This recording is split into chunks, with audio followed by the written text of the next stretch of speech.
Yes, Guyana to the world. Your boy Globespan is a Guyanese dialogue moving towards the realization of one nation in one Guyana. It's a platform that offers an all-inclusive discussion with the pros, the cons, the ones that is taken aside, and the ones that stand in the middle. Globespan believes agreeing and disagreeing are part of the nation's building. She is a beauty, beautiful Guyana, with wonderful people all over this country. Globespan believes every Guyanese voice is part of the nation's building. As we span the globe for voices from the diaspora and those living home, we stand on our commitment that we are all Guyanese working towards one nation in one Guyana.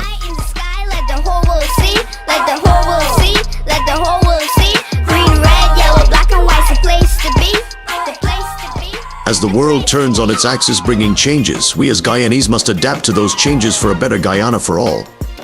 Globespan stands on its axis with its belief that one nation, one Guyana, one destiny must include voices from all corners of Guyana. With many flavor, 6 different people blended together. Raise your flag high in unity, we're family with one destiny. Raise your flag high in unity. Good night to all our listeners far and wide. We are broadcasting live from New York City. You're listening to Globespan Television. This broadcast is being made available by Mr. Noir Singh and by Mr. Devin Bissoon and Mr. Ryan Gobin, our two technical directors. Now, tonight we have as our guest Dr. Mark France from ANOG, the chairman of ANOG, and Mr. Michael Carrington, vice chairman and a former MP from the AFC, but he has not joined us as yet. He's having some technical difficulties. So as soon as we overcome that, he will be joining us. So we have a wide range of topics to discuss tonight. But before we get to that, I want you all to know that the views expressed by our guests are theirs and not those of the staff or management of Globespan Television. And we are a fair and balanced network. We invite all political parties from all different stripes to come on our program at any time. So tonight, we want to welcome Dr. Mark France, the chairman of ANOG. And Dr. France, it's a pleasure having you here. Now, first of all, good night, Dr. France. Hi, good night to you, Dr. Rose. Thank you very much for the invitation, and thank you for having me on the program. I do see that there's a lot of topics that we will be covering. Hopefully, time gives us enough. Well, we have enough time so that we can answer or address as many of those as possible. Yeah, it's a wide range of topics, and we have an hour and a half to do so. But Dr. France, I don't know if most people know you as who you are, and so forth. Can you give us a background of yourself? Thank you. For those of you who may not know me, let me just say good night to the folks here in Guyana who are tuned in. Thank you for tuning in to this program. The folks from the diaspora and other areas who may be tuning into our program. My name is Dr. Mark France. I'm a medical doctor by profession. I currently work with the Ministry of Health station at the Georgetown Public Hospital Corporation. I am a Cuban-trained graduate. I did medicine in 2006 to 2013. I did 7 long years of medicine. I came back in 2013, and since then I've been with the government of Guyana in various positions. First at the GPHC, I spent some time in the hinterland in Mabruma. I worked at some of the health centers, the Industry Health Center, the Enmore Polyclinic, and then I spent about 3 years at the Materials Management Unit, the MMU drug bond, and is commonly known. And about 3 years now, I've been back at the Georgetown Public Hospital Corporation. As a young Guyanese, and for those of you who may be able to see, a young Guyanese of indigenous heritage, I feel a deep passion for development and for the well-being of not only our Guyanese, but more especially the lesser fortunate persons out there. So in 2019, I was paying attention to the developments happening in our country, and was looking to be more involved with regard to making a bigger impact. And for me, being a medical doctor, seeing 30, 40 patients per day, there is some impact that you can make. But by helping develop policies, by addressing issues that are out there, I think from a political sphere, we can address many more issues. And as such, I began having conversations with different individuals, friends, and family first and foremost, and then other individuals in the various political parties, looking for one which gravitated towards my belief and what is it I think that I need in this moment. I've been courted by persons from all of the major political parties, but in 2019, December, I a new and united Guyana because of the policies that they stood for, because of what they were looking to do, mainly looking via constitutional reform to bring the two larger parties to work together, fix systems that are quite broken in our country, and address the racial divide that is normally present at least during election time every 5 years. So I was a part of the New United Guyana platform that took part in the election with Mr. Ralph Ramkaran, SC, our presidential candidate. We were part of a historic agreement. They joined the list.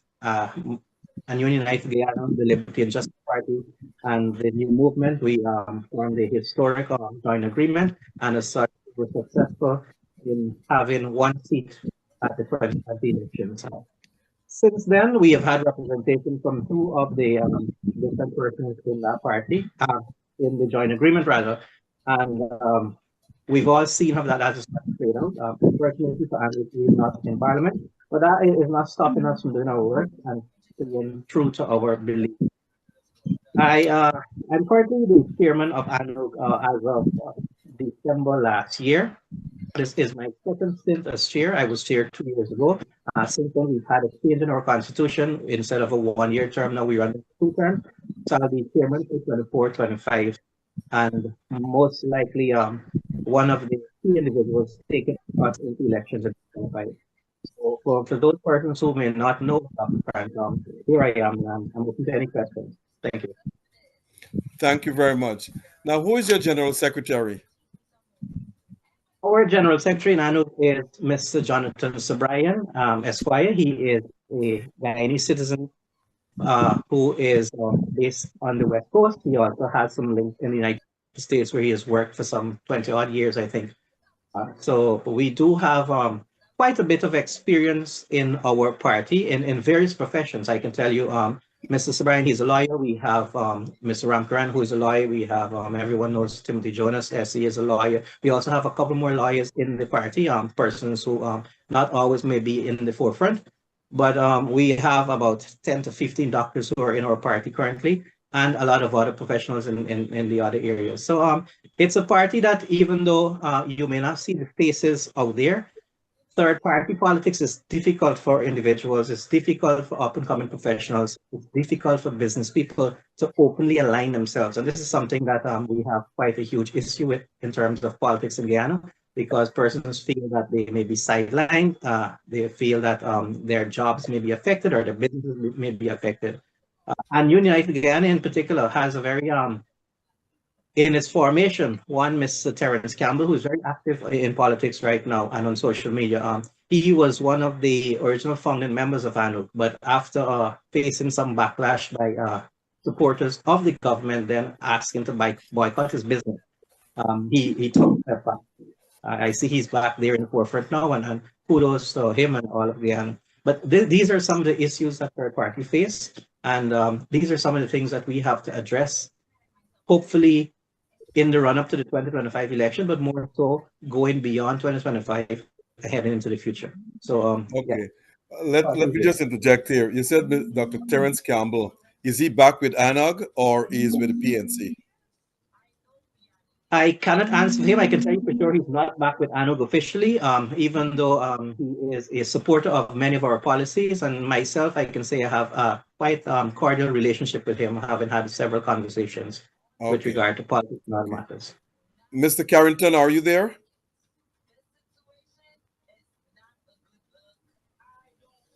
Mr. Carrington? Mr. Carrington? How you do, Mr. Rose? Good night, good night. Good night. Nice being with you. You're once late again. again, and I told you must always try to tune in before. Anyway, welcome to the program tonight, and let me Well, I ask don't you. know what is happening. Yeah. That's why I asked you to tune in early so we can straighten out your problems, but you didn't. Anyway, you have been elected the vice Yeah. chairman of the I tried, AFC. but Okay. yeah. Now, how long is that election for? A 2-year term or a 1-year term?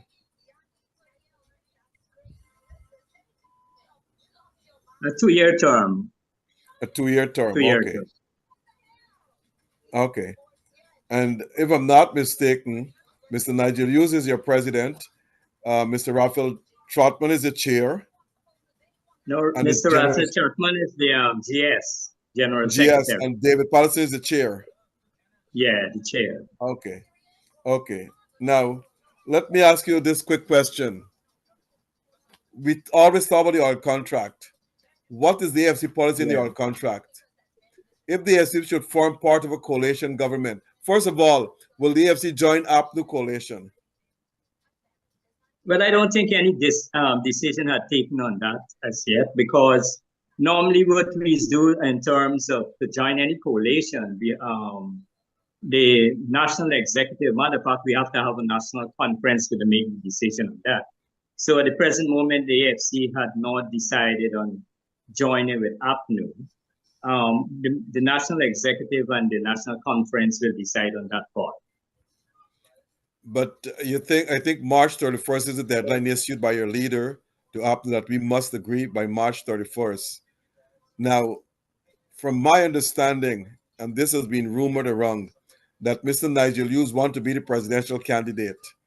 But Mr. North is pushing back and saying that the party with the most members should have the presidential candidate, which means that the PNC has the most members.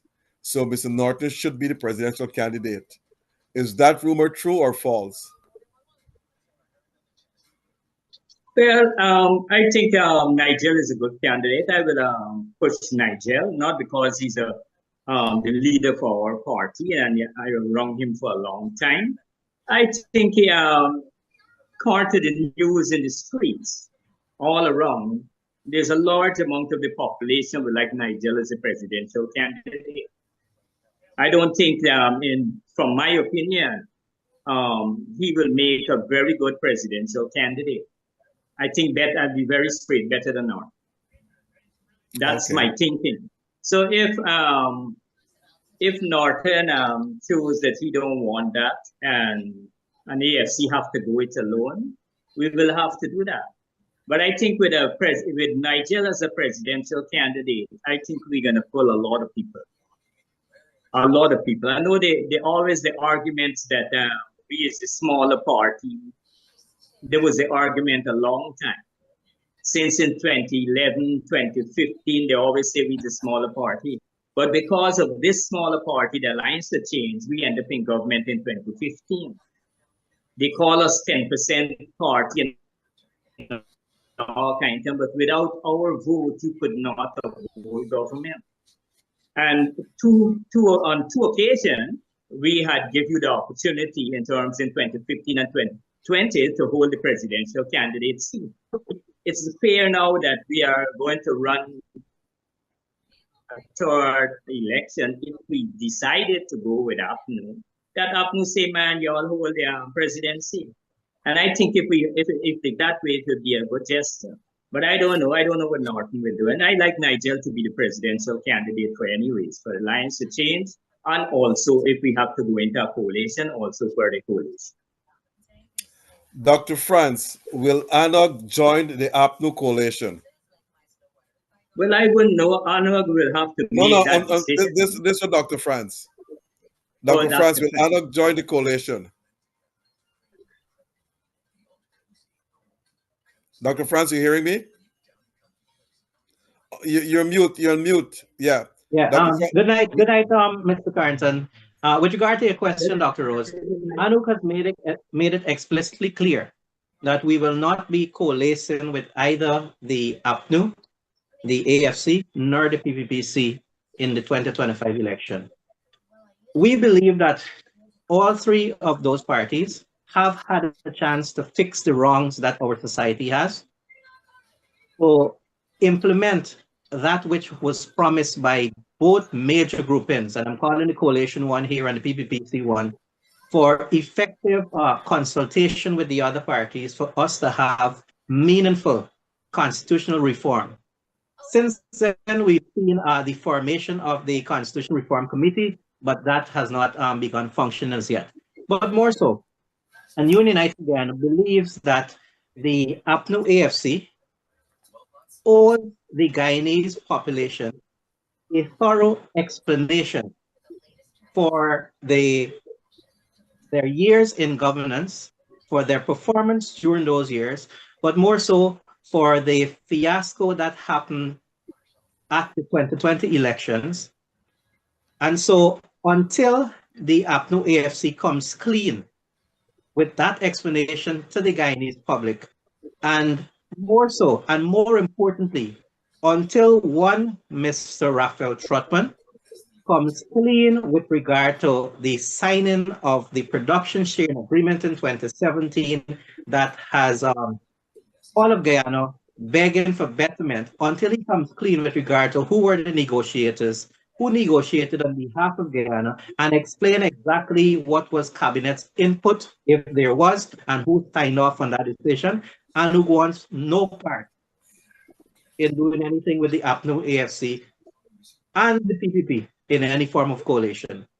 However, a new United Guyana, under my watch, is very, very much interested in providing an alternative third force. And this is something that I am personally working on for the Guyanese people, because I do believe that there are credible actors out there who, if we come together, can make a significant change and possibly have a minority government in 2025. I tried my utmost best in 2020 as part of ANUG's executive. I was unsuccessful, and I'm going it again. Now I have more of a say, and so we will be looking for a unified third force.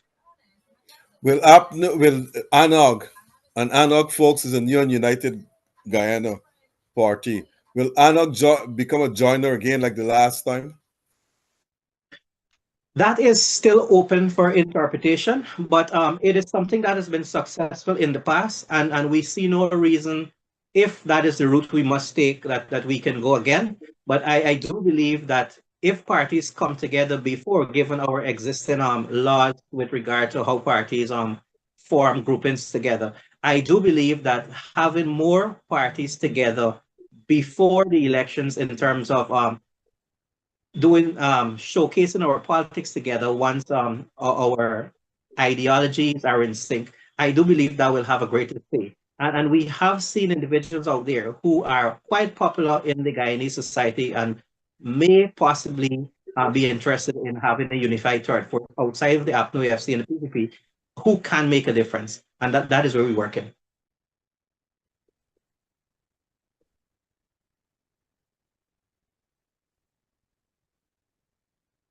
Dr. Rose?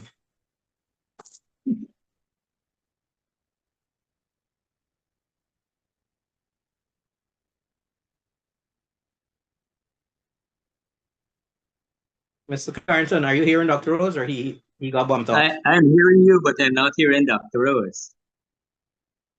Okay. So instead of going quiet, I would like to ask you a question, Mr. Carrington. Have you seen your party making major changes with regard to where you were 2015, 2020 to now? I know you have a new leadership, you have Mr. Hughes back, but what new does the AFC has to offer again that they did not offer in the past? This is just a question for you to carry on the conversation. Well, I could tell you, with the present flow of revenue that we did not have in the past, a lot of things can be done in Guyana, in my opinion.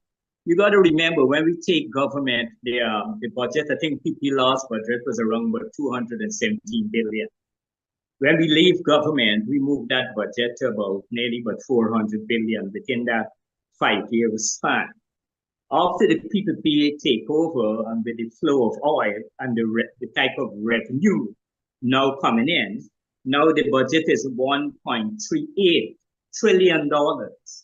Any party in government with a type of revenue of 1.3, whether is some is loan, because I made to understand $350 million loan.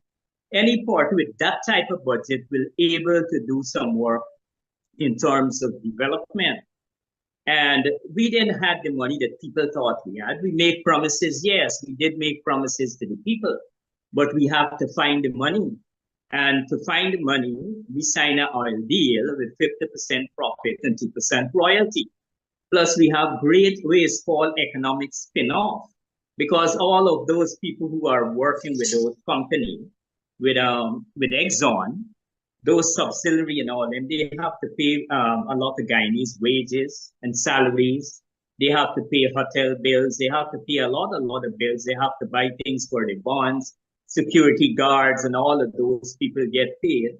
So although with other than the 50% profit and 2% royalty that we had signed up from, there's a lot of other revenue, spin-off revenue is coming in, and a lot of other money is coming into Guyanese, hundreds of millions, billions of dollars from that 75% of money that put aside to run the company. Billions of dollars is still coming indirectly or directly to the Guyanese people, that caused the country actually now to start it to propel in terms of development. And it also signing the contract with ExxonMobil also encouraged a lot of companies from abroad, whether it's agriculture, whether it's mining or things. It put us on the world map that Guyana exists, and you have thousands of people coming from all parts of the world looking for business here, and that is a fairly good thing. So I'm saying we could have, if we win this election, which I think we stand a very good chance in doing, with the type of revenue, we will do a lot more than we see take place. Most of our roads that we had done during the period of 2015 to 2020, a lot of them still standing up. They may have some crack here or some holes here, but they're still standing up. You have hundreds of roads that put down with the PPP, all in my village, all over. I call it concrete flakes. Majority of them deteriorate within 1 year.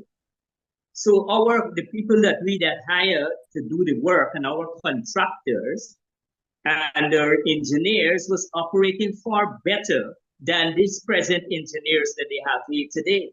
So yes, if we are in government 2025, we will do far better, because we will have the type of revenue to invest in proper work, not the type of work where you give your friend a contract, he take off the cream of the contract, then subcontract it to the other people, where the people cannot even get a profit. So if they cannot get a profit with what it was subcontracted them, then you will always have poor quality work. Majority of the contract is subcontracted to others, and you should know it. And the cream of the money taken off, the profit had taken away. So you would not get a proper work. The AFC will work hard, I'm telling you. This go around, AFC will work hard for the development. I trust you with that. One of the major problems we have in Guyana is our education system. I don't know, Dr. Rose is here? Is our education system. It is very poor.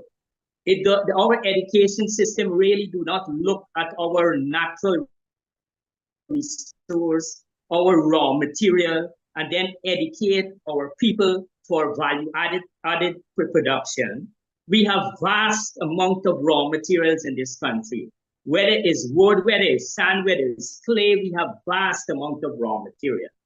But our system, the education system, don't bring out those children to go into those industry. The jewelry industry, we producing a lot of gold, but we hardly produce high quality jewelries or in large quantity here. We produce a lot of wood.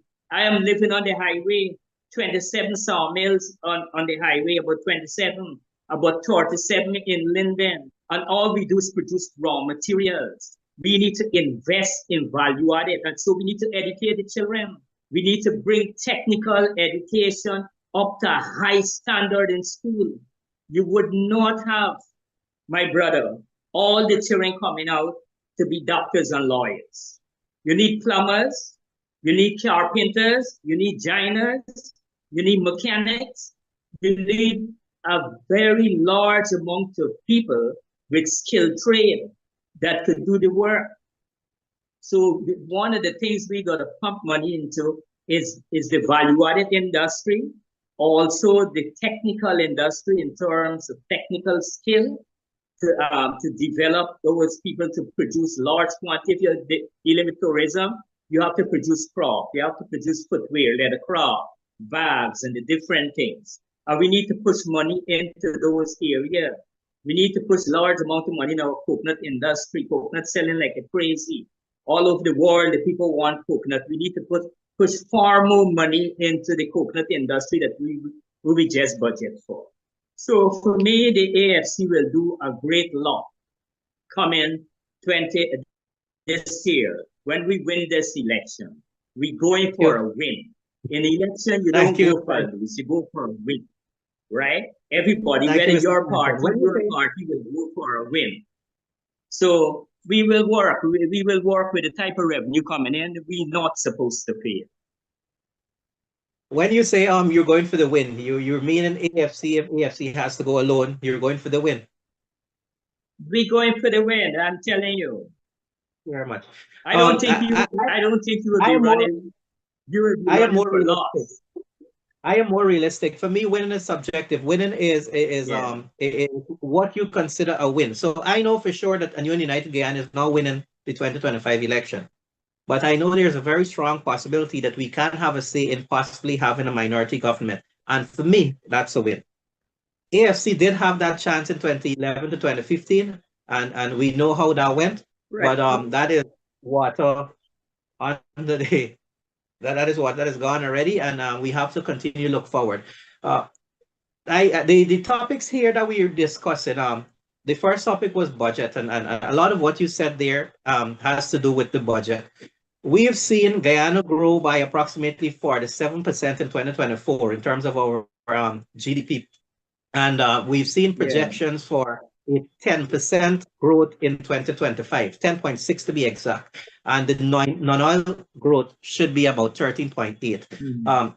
These numbers tend to hide a lot of the truth because, for example, when you say that non-oil is growing, the non-oil economy is growing quite a lot, when you factor in the service industries and the other industries that work along with the oil and gas industry, that has a huge say in the actual non-oil growth.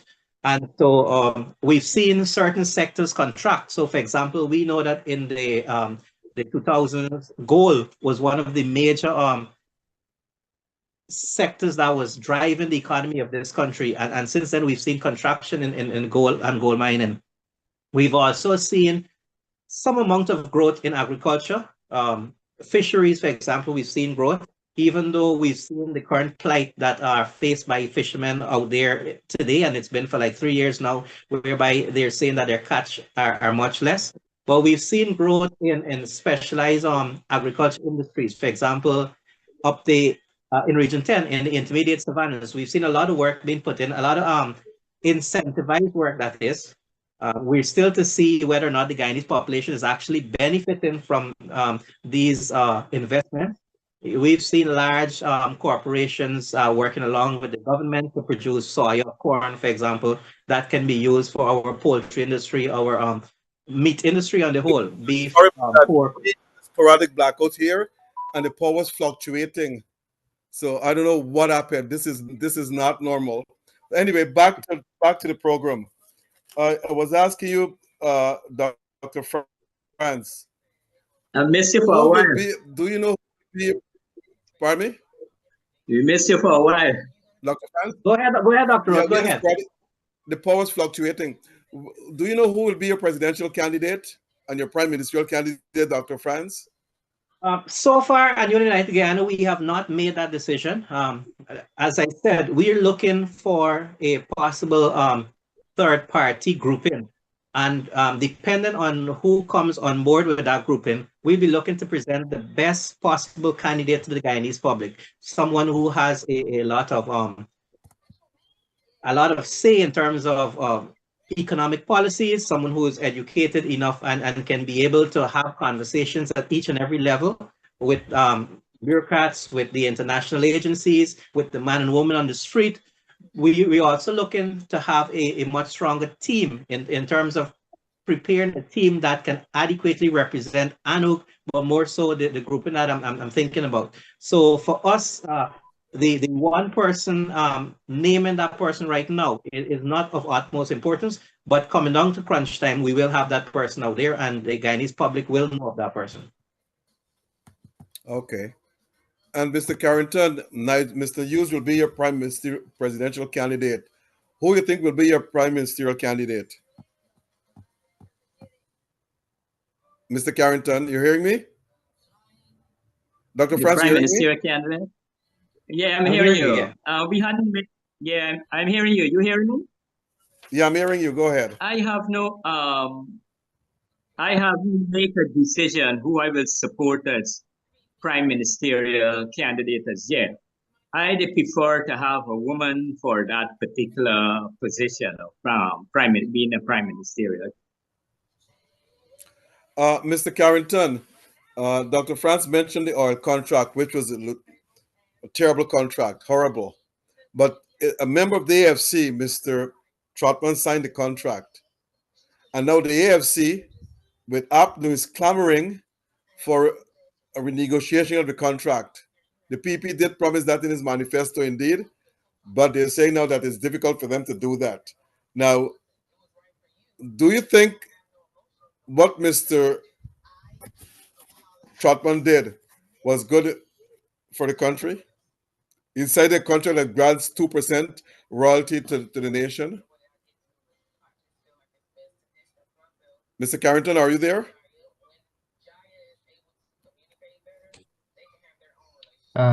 Dr. Rose, I believe he got disconnected. You got disconnected? Yeah. Okay, let me ask the question to Dr. Franz. Do you think that was a good contract, Dr. Franz?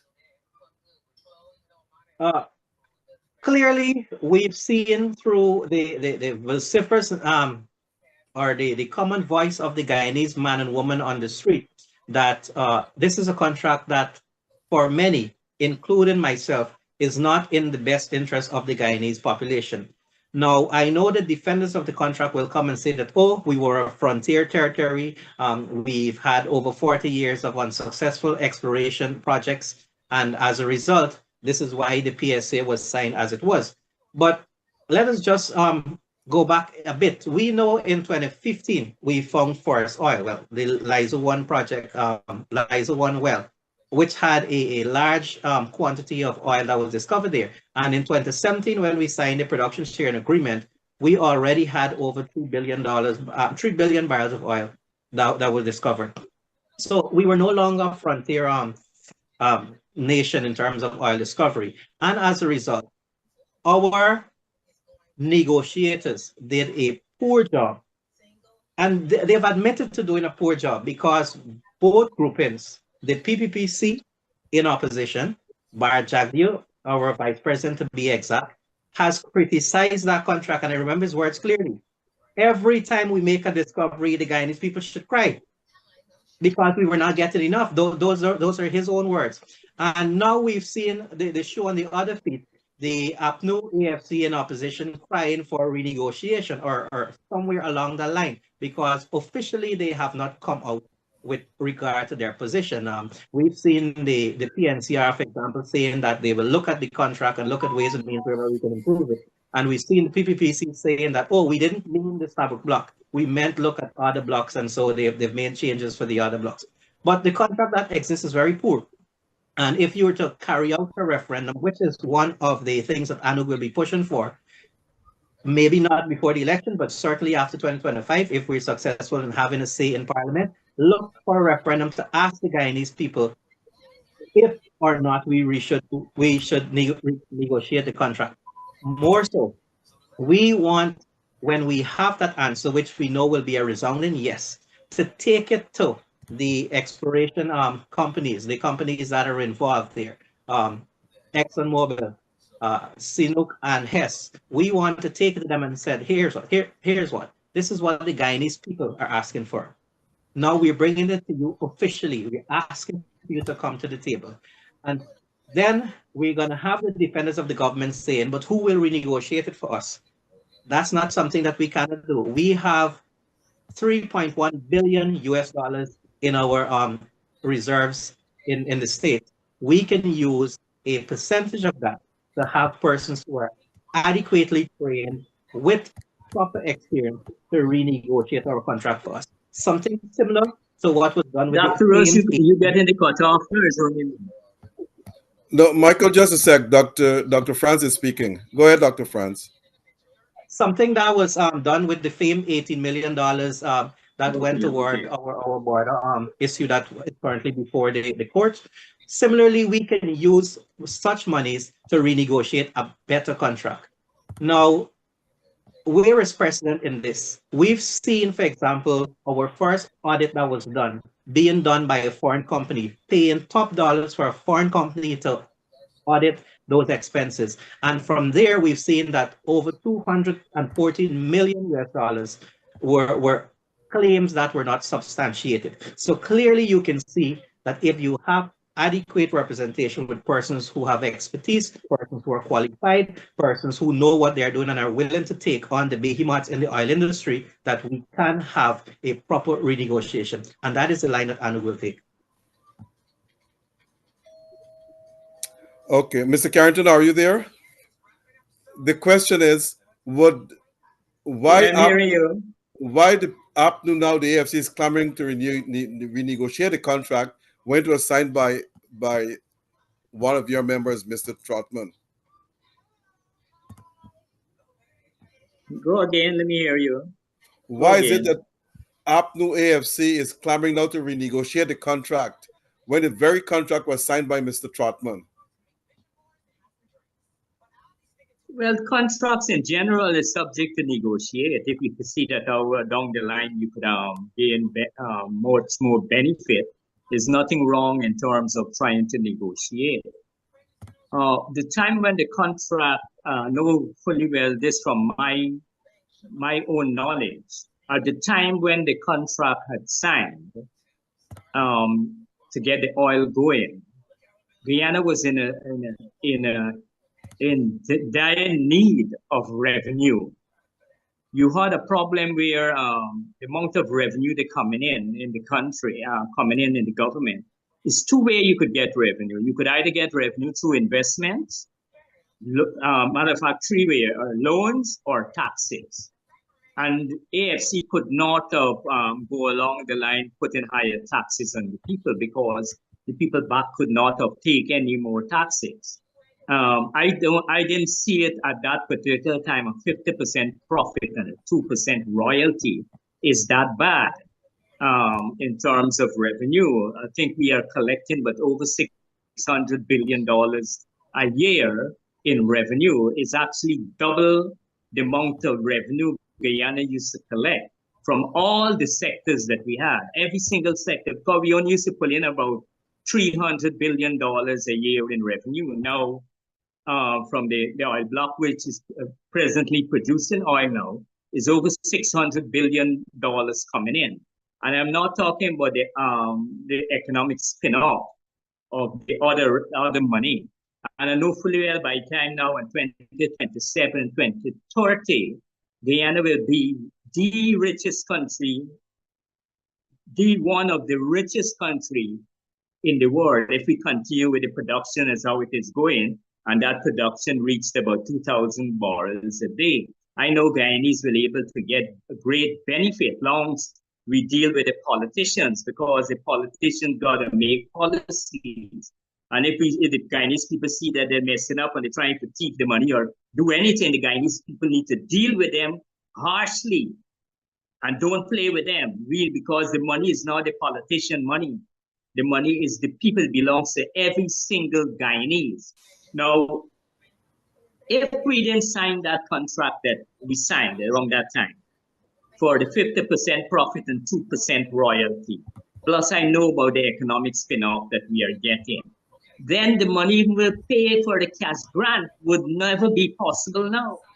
Because no way you could generate any money in terms of taxes in Guyana to offset a $60 billion in cash grant that the AFC had fought for.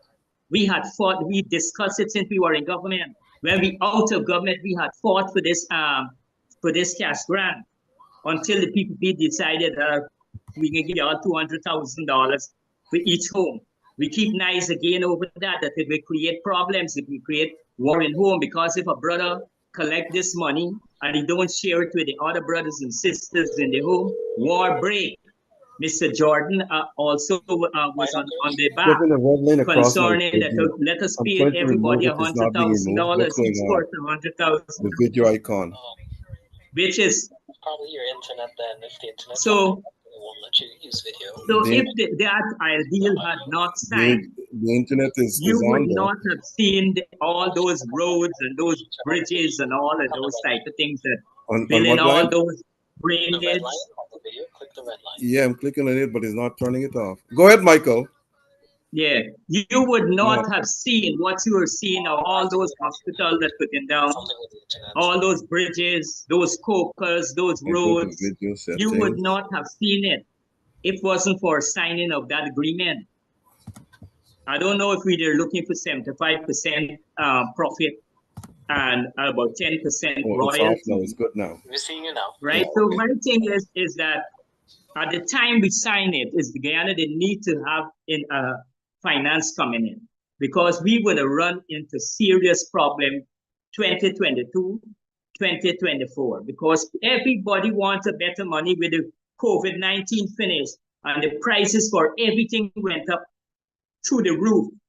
Guyanese need more money, the teachers, the nurses, everybody need more money, need better wages. From when we take the government with a budget of $217 billion, by the time we left government, we raised the wages and salary by 70%, raised people cleaners from $18,000 a month to $70,000 a month. Now this budget, the budget from since then, we left government from since 2020, raised to $1.38 billion. And up to now, we don't have a 70 to 100% increase in wages. If APNU AFC was still in government, you would have had that amount in wages. You cannot increase your revenue by over 300 to 400% and then barely give people a 30, 40% increase in wages. It is not right. The people of Guyana need more. I hope this year we get another cash grant, because that cash grant which paid out, start paying out last year and continue this year is for 2024. So I hope they're able to take some revenue from this year to pay the people the cash grant that the AFC had fought for. So my thing, for me, I know everybody is quarreling that the contract is bad and it is no good, but I know fully well it is not all of that bad. We may need to do some other things to have it better, but I think the revenue we coming in now, and which will be coming in the future, will put Guyana on the top of the Caribbean. Everyone gonna want it to come to Guyana, people from all over. As long as people want it to come to Guyana, where it's tourists, whether visitors, whether it's Guyanese returning, is hundreds of millions of dollars will come with it. Because everyone who come here will have to spend some little money. I am very plain spoken, very raw. As you know me all the time, Dr. Rose. You work hard with the AFC. You actually, in my opinion, you helped to put the AFC in government, and you're a good guy. In my opinion, is a very fair guy. I work with you. I mean, you never had any kind of problem. I can't remember that me and you had a problem, right? But I am saying that Guyana could be better. Long as we remove those behavior pattern, that crookish behavior pattern, that pattern are we gonna give money here, give money there, buying of votes and all kind of things. And you give him money to Tom, Dick, and Harry who cannot do the job. And majority of the jobs falling through all over contracts, especially. We have a lot of work to do in Guyana. We have a lot of work to bring this country back. It's not just the building of the bridges and the roads, but the psyche of the people.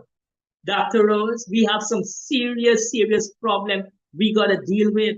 Look at our city. Look at our condition, our city.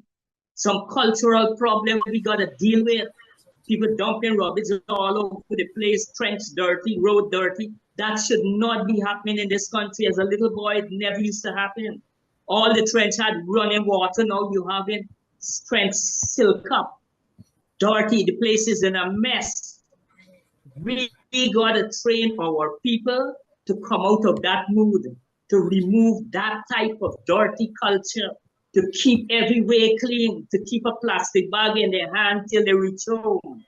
So we have a lot of work to do in terms of educating the people.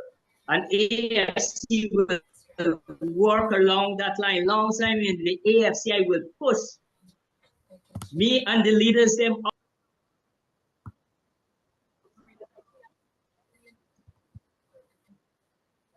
I don't play with it. Guyana will be a better country, but for we to be better, people have to cooperate, and people have to work for Guyana and not self, not just for self. I got you. Now, sorry, I sound like a Rowan.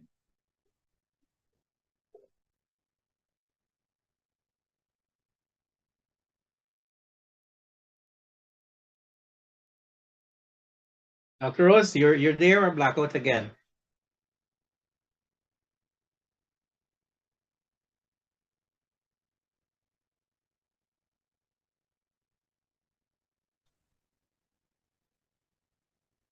Dr. Rose, sorry to sound like a Rowan. Like you too. I know, notice we get in the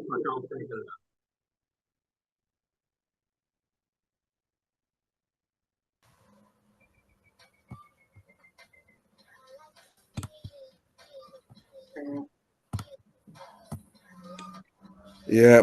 Anyway, Dr. France, you're there? I'm here, I'm listening. Okay. Now, my question, the budget. Give us your views on the budget. And be brief. Yeah, I'll be brief. The budget is huge, $1.38 billion US dollars. That is unprecedented. That's up from 1.18 billion last year. A lot of good things are in the budget, and ANUG supports a lot of the initiatives that are there in the budget. So, for example, we've seen improvement with regard to the basic wage. We've seen it going up to $130,000 non-taxable, which I feel gives more monies in the pockets of those persons who earn at the bottom levels. The cash grant for the kids, the increase, taking it up to $55,000. I think it is something that is also very good. As are the other initiatives that are there to help persons with regard to, for example, getting a start, small businesses and stuff. Now, where improvements should have been made is the lesser privileged persons, and this is something that ANUG is going to be pushing for. This is something that I've kept it close to my chest with regard to my budget analysis, because I know coming up the elections, in your manifesto, when you lay out your plans, a lot of people, if you put it out too early, they're going to take a lot of it and run with it. So, for example, the 76,000 pensioners, a sizable voting population, getting a pittance of an increase, $5,000 more from 36 to 41,000. Yes, over the 5 years, they did increase their pension. The pension was raised by 100%, but clearly not enough. We've seen cost of living going up quite a lot for the Guyanese population. The world all around the cost of living up, but more so in developing and third world countries. Guyana still being there, although we've jumped from to a higher middle income country according to our GDP. But that is not a true reflection of what is actually happening on the ground. So we do believe that, for example, if some could have been taken from some of the many infrastructural works that are being touted there, works that are stymied, works that are late, works that don't have proper supervision, as we've seen with many of these roads and other infrastructural works, money should have been taken from there to give to the pensioners, to improve the disability grant, to focus on the less fortunate single parents, mothers especially. These are areas whereby if you can take a few $billion more that is going towards infrastructure, you can improve those areas. And that is where Anuk is going to be hitting the government very hard, because what we are proposing, which is actually very feasible and backed up by numbers, you're going to be seeing it coming up very soon when we go out on the ground, getting our manifesto out there. We also believe that, yes, planning for a nation is important, but planning must not be done independently by those in government alone. And the PPPC and their supporters will come and say, but you know what? We had a big discussion with stakeholders at the New Thriving restaurant where we came up formulating budget policies. But guess what? You have an opposition that represents 49.5, 49.1% of the Guyanese population, and you've chosen not to consult with them, Anuk inclusive. We would expect that if we want nation building, if we want continuity, if we want to get the buck for our dollars that are being spent, for us to have a negotiation whereby all actors are included, be it the political parties, non-governmental organizations, civil society, private individuals and enterprises, all of these must have their say in formulating your budget. And this is something that if Anuk ever has the chance to make a difference with regard to bringing the two parties to work together, that is something we will be pushing for. Because we don't want to see that, oh, you're in government now, you have your LCDS. A next person goes in government, they change it to the whatever is it that the AFC had. You come back, you change it back your way. And so there's no meaningful consultation in terms of how we must have our national developmental priorities in order. This is something that must be done as a cohesive unit. Just like how we can come together to defend our patrimony when Venezuela is making incursions, the same way we can come together in working together for our budget, working together to plan for the future, and addressing simple issues like, for example, the non-appointment of the Chief Justice situation. It's just because we don't have the political willpower or we don't want to do it. And that is where we need to see the two sides come together. And that is something that Anna will be pushing for and has always pushed for. So generally, coming back to the budget, there's a lot of good in it, but there are areas that needs improvement, and more so the underprivileged and the lesser fortunate. Thanks. Now, let me go back to a topic that you actually spoke about and asked me to talk about last week. Dr. Asha Kissoon was from TMN Party, and she was a joiner with the Liberal and Justice Party, Mr. Schuman. Schuman served his time. She now went in there and she overstayed her time.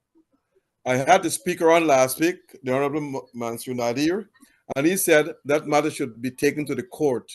The speaker cannot determine that. So, Dr. Spence, Dr. France, do you intend to take that matter to the court? I was very much surprised. I tuned into that interview last week because I wanted to see the speaker's take, given that he has maintained a chastity of silence vow on the matter. And when asked, his answer was most ridiculous. Now, we did make mention of the example of the previous speaker, Ramkaran SC, removing James McAllister. Now, there is nothing that is preventing both GCOM and the Speaker of the House from addressing the issue. GCOM has made it known that Dr. Gerald Ford is still the representative of TNM's list. Similarly, how Mr. Schuman went in by their rep selecting his name, and then Dr. Ashiki soon going in with their purported rep selecting her name. Now that that matter has been clarified in that, oh, it is not one Kenrick Morgan who is the representative of TNM's list, but rather Dr. Gerald Ford. Dr. Ford having sent in a letter of recall to the Speaker of the House dated March the 16th, 2024, should have forced the Speaker to do what he's being paid to do. But his hiding behind the law and saying that he needs some sort of interpretation when no interpretation is needed because the joint list does not have a unified list, nor do we have one representative of the list. So we have various representatives of the list. And of course, if the legal representative has asked for a recall, then that should be adhered to. But clearly, we can see that Mr. Nadir has no intention of asking for such. Now we come to the point of litigation. If Anoop takes this matter to court now with Dr. Kisun in the seat, it will probably go all the way to the CCJ. And by the time Parliament closes in August, that matter may not have been heard. We're not going to give legitimacy to Ashiki Kisun being in that seat by taking her to court. Instead, as soon as the elections are, the Parliament is suspended and we're heading for elections, we're going to be going to the court for an interpretation of that section of ROPA that actually will give us a better interpretation in terms of who can go in a seat, whether it is the party with the most votes, as is the interpretation of becomes legal counsel, or whether it is the seat can be divided and shared as per the agreement, as has been clearly stated by other legal luminaries, Mr. Ralph Rampern, SC, being one of the foremost voices saying that indeed what TNM, LJP, and ANUG did is actually legal and 3 persons can rotate the seat from the various parties. But that will only happen after Parliament is closed. Okay. Mr. Carrington, are you there? Mr. Carrington? We lost him again, eh? Okay. Now, Dr. France. Okay, let me take a commercial break and hopefully Mr. Carrington will rejoin us. All from onesupplier.com. One is a number, not letters. It's a place where you can get all your West Indian foods, groceries, curries, rotis, fish, meat, everything you can get from all from one supplier. You can use your credit card, your debit card, your EBT card, whatever cards you have that are credible. The number is 718-551-3292. They have home delivery for all groceries all across the country, all from onesupplier.com. Don't hesitate to call for your groceries, especially West Indian groceries, curries, rotis, fish, and so forth. And Globespan. Globespan has been in the business for the last 30 plus years. And they're one of the best travel agency, not one of the best travel agency you have right now because of their experience. They have upcoming tours to Dubai, India, South Africa, Norway, etc. You can always rely on Globespan to do all your bookings, hotels inclusive and everything else. They have offices in New York and in Rosalton and Curvaton in Guyana and Chaguanas in Trinidad and Tobago. The number is 718-845-0437. Globespan. Call Globespan for all your traveling needs and your hotel needs. They'll book your hotels for you. They'll save you all the pain for going through this. They will do it for you. They will handle everything for you. Just give them a date when you want to fly in and when you want to leave. And that's all Globespan needs. A date. Time in, time out. Thank you very much. And I hope our listeners stay with us. Now, is Mr. Carrington back? No. I see. Dr. Pardon me? So I said I saw his video came off, so I don't know if he was disconnected again. Yeah, I think he's disconnected again. Yeah. Now, Mr. Carrington, you're back? Yeah, I'm hearing you. Okay. Now, yeah, let me ask you this question. The AFC in 2011 had its best showing. They had at least about 33,000 plus votes and 7 seats in Parliament. 35,000 votes. Okay, 33, 35. And the best showing ever in Parliament. Now, they joined with APNU in 2015. They won the 15. election with APNU, but they lost in 2020. But the question I have for you came from one of our guests. Had the AFC stayed clear of any coalition, today it will be in a third powerful force to be reckoned with. At least could have at least about 15 to 20 seats. What do you think of my listener's question? Were you in favor of the coalition in the first place? I think the person is correct in terms of by 2015, 2020, 2025, we would be carrying about 20 seats. I mean, we had discussions since around 2006 to 2011 that actually 2025 will be AFC in terms of time, in terms of government. I think during the period of time after we had a hung parliament in 2011, after they had discussions, the leaders and so had discussions with the other side, everybody feels we will able to do better for the people when we in government. So they end up we had promised that we will go it alone, but then they end up going into a coalition. We end up going into a coalition with APNU and be part of a government of Guyana. And I could tell you some things went wrong, but we had done a lot.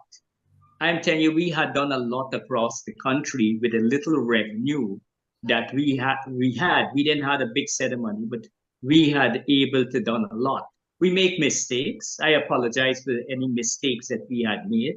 Any hurt we may in terms of cause the people of Guyana, in some way or the other. But I could remember from pension and everything we moved.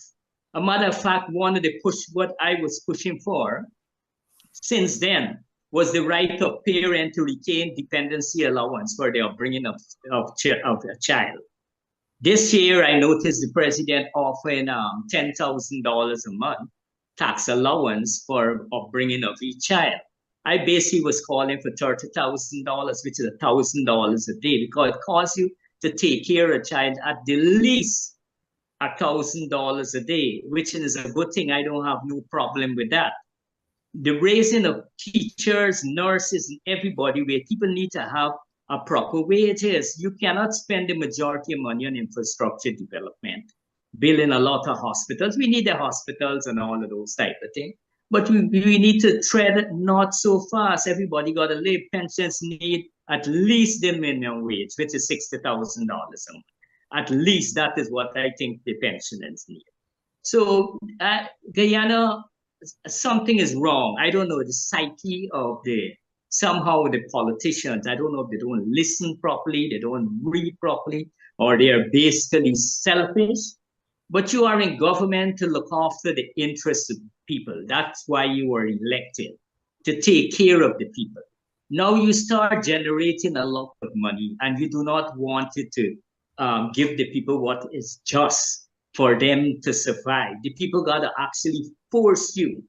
Or if you do decided you wanted to give them something, it's directly for a purpose, to win election forever. So you may give them some money just before election. We get a cash grant, you might get another set of money just before the election. Or doing something for just win votes. We know that you want to stay in government, but give the people what is just to them. And I don't know what, I talk to many of them and they are crazy. As far as I'm concerned, a lot of them is crazy. They want to live rich. They want to eat at the best restaurant and all get maids and all kind of thing. But they don't want the normal people to even taste a 10% of that sweet that they receive. Guyana is rich and we need to look after our people. We need, and I'm going to be on the back of them to look after the people. I need to see a tax allowance for the upbringing of a child at $1,000 for each child per day, which is 30,000. I need to see the pensioners having about 60,000 with the minimum wage at the present moment a month. A single person will be able to brace with that with little help with their family. You can't look them after completely, but they will be able to get it will be able to brace the home. I need to see that. So my thing is, I am for Guyana. I love my country. and I wanted to see my country better than it presently is. At the present moment, Guyana is in a mess. In a mess across the country. There's too much of corruption, too much of stupidness taking place in this country. We have money. It's not we don't have money, but managing our money seems to be one of our biggest problems. We waste a lot of money in there. The budget, how much do they give the city council? Okay, this question is for both of you, but I'll start Do with you you know how first, to give Mr. the city? Let me interject here. I'll start with you first. If APNU forms a coalition and that coalition wins, not APNU, the AFC, will the AFC push for a minimum wage of how much starting salary for teachers, nurses, civil servants, and everyone else? What will be APNU's starting salary rate? Mr. Carrington, APNU or are you AFC?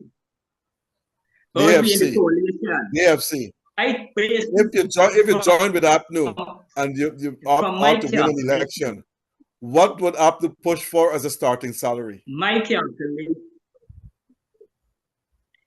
if we could pay out at the present moment $60 billion in we call cash grant, right?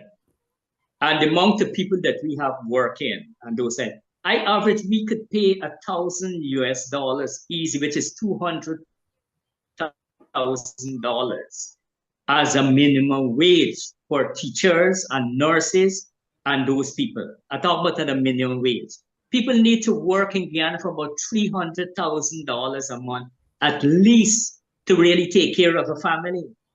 $100,000 only could take care of an individual, and many individuals feel the squeeze. Although they work for $100,000, they find it difficult in terms of paying rent, light bill, and everything out of that.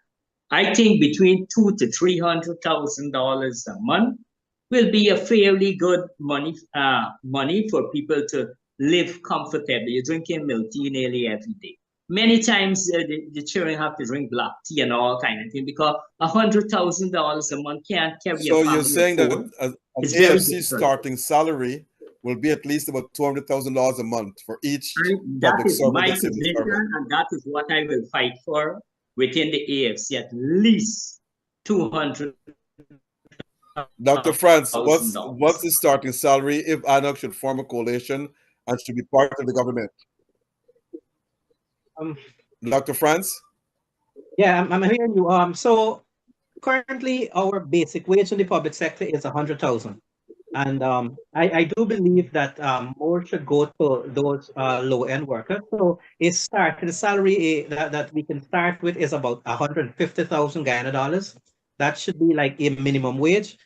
But more so, we want to give the disenfranchised more from our resources, our blessings that we currently have. So ANOG will be looking at possibly 10% of whatever comes out, and that formula is already there. So for example, we have, I think it is $3.1 billion in the Natural Resource Fund, and 10% of what is being withdrawn in 2025 should go towards the lesser fortunate. So that would be pensioners, that would be your disability grant, that would be your persons, your single parents, and the lesser fortunate who may need it. Now, I think it's about $2.6 billion that will be withdrawn. So that is looking about $260 billion, which is 10%. Of that amount, we can also still give to the general Guyanese population something similar to what is being done here. And I foresee for the next 5 years, until we can have more stability and equality in terms of the wages that are garnered by the majority of the population, that ANOG will push for 10% every year until 2030, whereby I feel by that time, even if you spend the other 90% that you're withdrawing adequately and focusing on the right areas, then you may not need to continue such a policy going past 2030. But for the next 5 years, I do believe that the lesser fortunate should be getting, at least in the public sector, a minimum wage of at least 150,000 and 10% of whatever is being withdrawn from the NRF to go to the lesser fortunate population. Okay. Now, this question is for both of you, came from one of our listeners. The PPP, with the cost of living, the PPP has given $100,000 to each Guyanese 18 years and older to help defray the cost of living. What Dr. Franz Apner will give, Nano will give. Will Nano give more than that or do the same, maintain $100,000? Well, from the numbers that have been sent out, they're actually paying about $60 billion. And so that is where my 10% comes in. 10% looking at the less fortunate. Remember, we still have of the budget itself, the $1.38 billion, we also have a sizable portion of that budget that is going towards cost of living measures already. But I want to focus on the less fortunate, and that is where my 10%, which is going to be equivalent, I think it's 250, 260 million US dollars, which is quite a sizable amount, billion US dollars rather, that can go towards these less fortunate population. Now, APNO AFC did something which I felt is better than what the PPP did, in that when they give salary increases, they give tiered salary increases, whereby persons at the lower end of the salary scales got a larger percentage increase. Now, we've seen the big argument that came out with regard to this last budget here, whereby persons were saying that the president and his $3.8 million a month salary actually got 1 point something million dollars in terms of the increases. And when they call out the APNU AFC to say, they said, oh, but North got 1.8 million salary and his increases were huge, whereby the persons at the low end of the scale barely got 100,000, 108,000, I think, somewhere along that line. So we can clearly see that if you bump up the low end salaries for those persons who are less fortunate in terms of their wages that they're earning currently, and for the person in the top end, you have a less increase.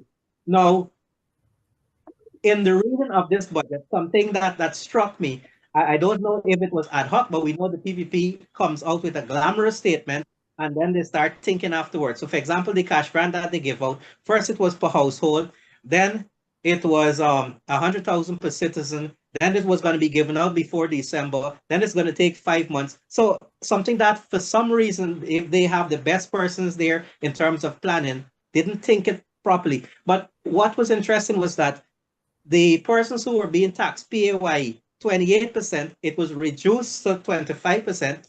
Mind you, the majority of Guyanese would be paying this because these are the low end, anything over 130,000. And the persons who are at the highest scale, they actually got a bigger decrease because theirs came down from 40% to 35%. So they got a 5% decrease, those persons who are beyond a certain bracket. Now, ANOG would do that in reverse. We actually want persons from the low end to have a bigger reduction in PAYE than those persons at the top. And also, we want to see persons at the low end, where the majority of the average Guyanese falls, to have a greater increase with regard to salaries in the public sector.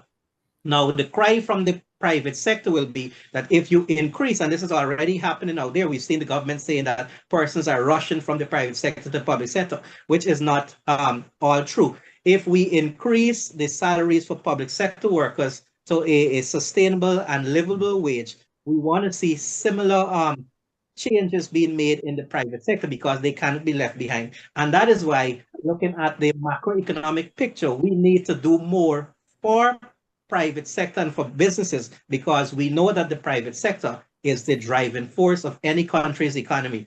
And that is why a couple of weeks ago, we had a very robust and interesting conversation with the PSC, whereby we have supported a lot of the initiatives that they have argued for. We've supported a lot of the initiatives in the budget that are out there currently that focuses on private sector, but we also have subtle changes and changes that can make a real difference in the life of the average Guyanese, of the average Guyanese business, so that we can all rise together heading into the future.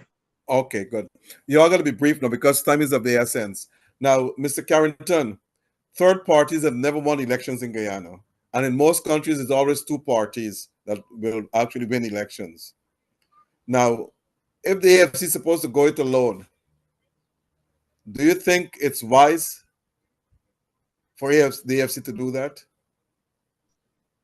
Be brief, Mr. Carrington. Yeah. Sorry, I get in the net actually getting bad signal on the highway here. Okay. I'm asking you the Yeah. question. Do you think third parties have never won elections in Guyana, but they have held the balance of power with the AFC in 2011?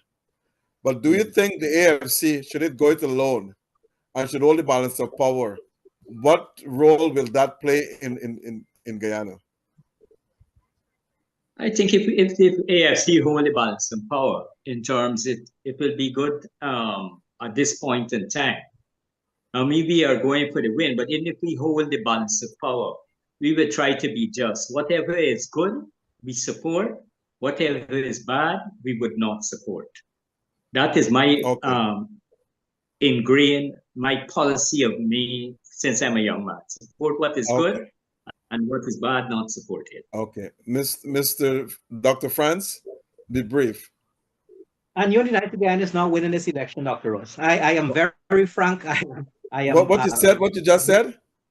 And United Guyana is not winning the 2025 elections. Right. That is clear. But what we can do, we can make a difference in having a minority government. And a lot can be done at the parliamentary level, but more so, importantly, at the different levels of governance and the different organizations that are out there that can be changed for improvement if we have a minority government. Changing all the boards, how they run, how they're selected, who they're answering to. That can be done with a minority government. So I do believe that, yes, one of the major groupings, and it's looking as if it's the PPPC who may be able to win the election. But if ANUG comes together with the right grouping, the right individuals, persons who are trustworthy and who have a falling out there, we can have a minority government, and that is what we're working for. Would ANUG join with the AFC? No, I've already made it clear. AFC, APNU, and the PPPC, no. Okay, We've that's already true. made that clear. That's true. Now, T. Mohammed is very popular. I don't know if T. Mohammed will form a party, Mr. Mohammed will form a party and seek election and run for elections. But should he do that, will ANUG join with him? If T. Mohammed is interested in having conversations with the ANUG, and if the principal personnel in the T. Mohammed grouping, they're eligible for elections and to be elected, ANUG has no issue teaming up with such like-minded individuals if we have similar policies. And that is why I'm saying that, yes, we're open to conversations. We've already had conversations with 3 of the smaller parties that took part in 2020. And we're having positive conversations there. So that is something that we're looking at. Okay. Now, the individual that you mentioned who is heading T. Mohammed actually has quite a lot of traction. And we've seen the pushback from the media houses that support the PPPC, the government, and all of their various trolls and trolling agencies. This can only happen because of one reason, because they see Mr. Mohammed as being a credible challenger. Credible enough for the VP to spend 37 minutes of his last press conference answering him. That's how credible it is. Okay, thanks. Mr. Carrington, would the AFC join with T. Mohammed? Mr. Carrington? Apparently we lost him again. Now, it's the situation. Mr. Carrington, you there? Mr. Carrington? I think he probably got bounced off. Okay. Now, Dr. Franz, you know Venezuela encouraged on Guyana's territory a few weeks ago. Are you supporting the government's policy against Venezuela by calling on international or groups and countries to help against Venezuela? We sent out a press release that was carried by some of the media agencies. I think iNews was one of the first ones that carried it, giving our support to the government and the unified Guyanese political structure, because we saw conversations with the leader of the major opposition and the president and his team. We know that there is a bipartisan body, an advisory body that advises the government on matters regarding the border issues, both with Suriname and Venezuela. I can tell you for sure that Mr. Carl Greenwich, I think it's CCH, he got an award. He is there on that body. But Mr. Ralph Ramkaran, a founding member of ANU, he's actually one of the advisors on that body also. Now, a lot of persons out there are saying, oh, you know, we have to beef up our military and we have to get them battle ready. ANU believes that, yes, this is something that can and should be done when we are able to do it. But right now, diplomacy is our only way to go, because unlike Venezuela, who has over 200 tanks, who has over 30 F-16 fighters, we got a Skyvan. We got a Bell helicopter. We got 2 fancy drones that Mr. Carrington and team bought, and then they got 2 planes that I saw that they bought that didn't function at all. But that's it. We don't have anything. So we cannot adequately even combat the Sindicato gang in the Cayuni area.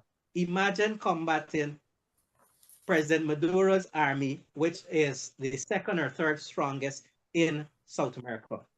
Yeah, we cannot. okay. So diplomacy is the only way to go. I agree.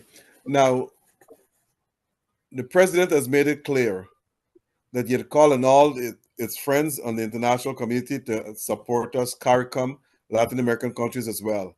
And that is happening. So everyone should rally behind him to make sure that you show a united front against Venezuela. But my next question is this, and it goes to you, Mr. Carrington. Corruption. How rampant is corruption in the country? And this is a question came from one of our listeners. And be brief, as I said, we just down to the last few minutes, Mr. Carrington.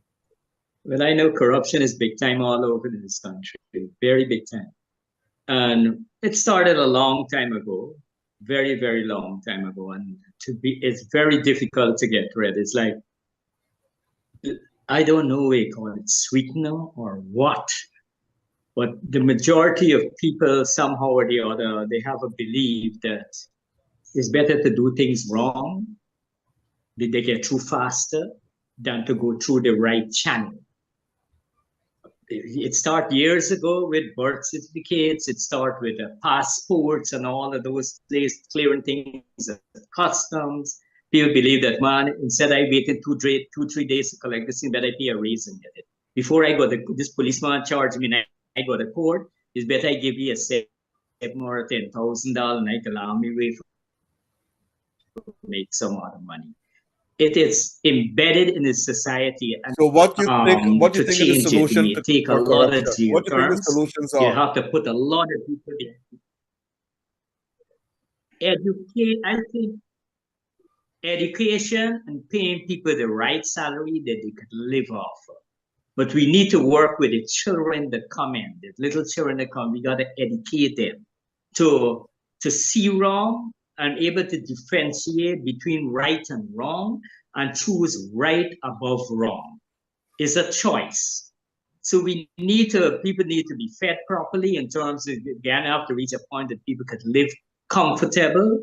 And also we need to educate the children not to do wrong from since they're. Okay. Dr. France, Goal and Staffordshire University.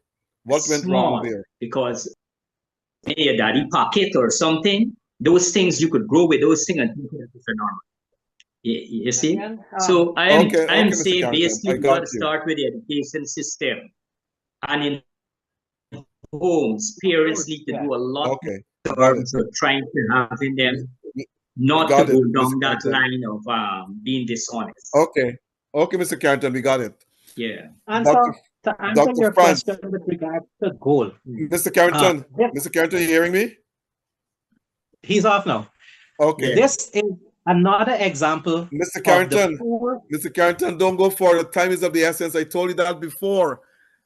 Dr. France, Goal, and the withdrawal of Staffordshire University. This is another example of the poor planning with regard to policies and their implementation by the government.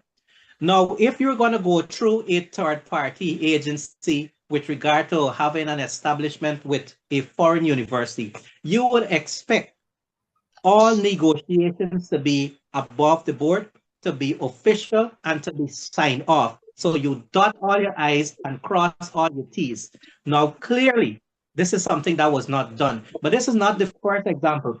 We've seen the example with the Ministry of Health, I think, and the COVID vaccines, where we were buying it from a third party and we were paying higher prices for a batch that was locked in. We've also seen issues whereby I mentioned the cash grant that was paid out and its implementation is still up in the air. We've also seen ad hoc policies. For example, the famous national identification card that we signed a contract with the German agency for an emergency ID card, I think it was, our passport, one of the two. And it's been over 18 months and we still have not heard or seen anything with regard to that. So somewhere in between, there is some amount of laxitude in terms of how we go about implementing and negotiating these various arrangements. And if we don't operate in a professional manner, in a transparent manner, and are accountable to the Guyanese population, we always have this issue, gold being the latest. But it will not be the first, and it will not be the last. And it is one of the major reasons that's why the PPP will face criticism at the polls in November, December 2025. Thank you.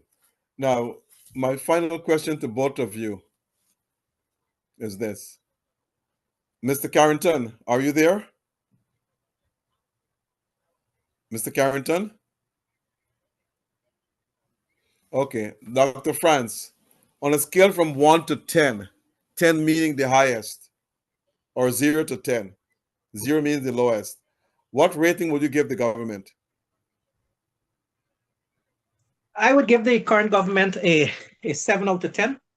I think over the past 5 years, they have done a good job with regard to delivering on their manifesto, which is very key. There are some areas where they haven't delivered as yet, but I think our president is a president who is on the ground, and the president's rating is much higher than that of the PPPC's government. I would give President Ali a 9 out of 10, but the government on its own is 7 out of 10. The areas that can be improved are the ones that I mentioned, whereby we need much more consultation with the broader Guyanese public, with the other opposition parties. And as a result, if we have those conversations, then the issues that people are currently facing, the bread and butter issues mostly, because cost of living is the major issue here that can take this out of government. Okay. Those are How would you, what rating would you give APNU, the PNC APNU? The PNC APNU, they probably got a 4 out of 5 out of 10. They didn't get enough time. First of all, you had persons who didn't have experience in governance for over 23 years. No, I'm talking now in opposition.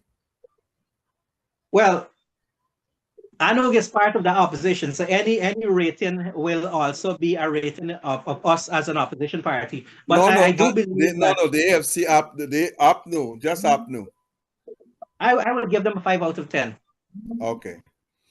Okay. Mr. Carrington, are you there? Yeah, I'm hearing you. Okay. Your closing remarks. We have come to the end of the program, so I'd like to hear your closing remarks. Mr. Carrington? Well, I would like to wish everybody, my fellow Guyanese, I would like to wish our fellow Guyanese all the best until I'm on the other next program with you. I enjoy being on the program with you, Dr. Rose, and I hope I will be able to see you sometime this year, whether in Guyana or in the United States. But I wish our people, I will call on our people to cooperate with each other, avoid, try your best to avoid going into any wrongdoings in terms of bribery, in terms of collecting money wrongfully from people. Try to not to be in any corrupt practice as much as possible. And I would like to ask our fellow Guyanese to support the AFC as much as possible in terms of the upcoming election. I'm asking Guyanese to support the AFC, support Nigeria Youth as our presidential candidate. Okay, thank you. Dr. France, your closing remarks? I would just like to wish all Guyanese the best for 2025, more so in an election year, for us to be respectful, for us to be cordial, for us to not get into race baiting nor into gutter politics, especially the young and up and coming politicians, because we are the ones who have the future of Guyana and our children at heart. And so what we do now will be a reflection of us in the future. And so if you start the wrong way, you're going to continue along the same. Also, importantly, as a medical practitioner, I would love to ask the Guyanese population to be very, very careful on the roadway. I'm in a department that every 3, 4 days when we're on call, we see lots of persons who suffer horrific injuries due to motor vehicle accidents, due to driving under the influence, and just not obeying the various rules and regulations governing traffic. Please be careful on the roads. We have one life to live, and we have families, kids, and other persons who we're living for. Please take your time on the road. Have a good night, everyone. Thank you very much. I would like to say thanks to all our guests, both Mr. Carrington and Dr. France. Thanks to our listeners for tuning in tonight. A special thanks to our sponsors as well, and to Mr. Noor Singh and Mr. Devin Bissoon and Mr. Ryan Gobin, our two technical directors. And again, once again, thanks to all of you for tuning in tonight. We had some technical difficulties, and I apologize for that. It's happening on my side because all of a sudden the weather changed here. Lightning started to flash, thunder roll, power tripped off, came back on, tripped off again, came back on. But it all happened instantaneously. It didn't last no particular time. So it was just for a minute or 2 or 3 minutes or so. And that was really, really strange up here. So once again, thanks to all of you for your patience and understanding, and hope to see you next week. Special thanks again. Thank you. Good night. Thank you. Good night. Good night.